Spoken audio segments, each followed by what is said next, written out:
आज बात उस राजवाड़ा इंदौर की जिसने शासन देखा और उस देवी अहिल्याबाई की जिसने शासन को सेवा बना दिया।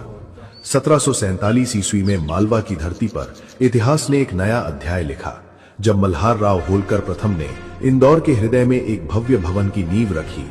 यही था राजवाड़ा। मराठा शौर्य, मुगल सौंदर्य और फ्रेंच स्थापत्य का अद्भुत संगम।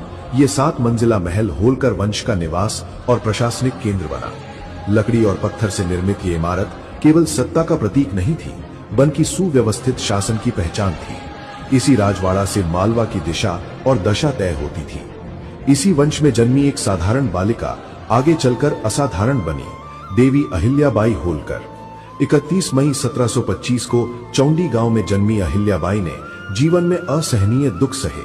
कम आयु में विवाह, युवावस्था में वैधव्य, पुत्र वियोग और परिवार के निरंतर आघात।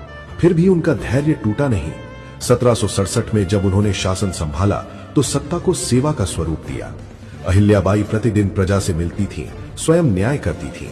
उन्होंने महेश्वर को राजधानी बनाकर उसे संस्कृति और उद्योग का केंद्र बनाया।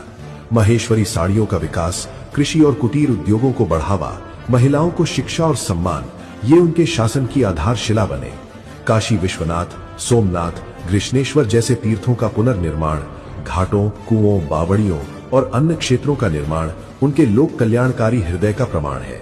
इसी कारण जनता ने उन्हें लोक माता और देवी का दर्जा दिया। राजवाड़ा ने अहिल्याबाई जैसे आदर्श शासन को साक्षी बनकर देखा, जहां शक्ति करुणा बनी और शासन तपस्या। राजवाड़ा केवल पत्थरों की इमारत नहीं, बल्कि उस युग की स्मृति है जहां शासन का अर्थ सेवा, न्याय और करुणा से गढ़ा गया।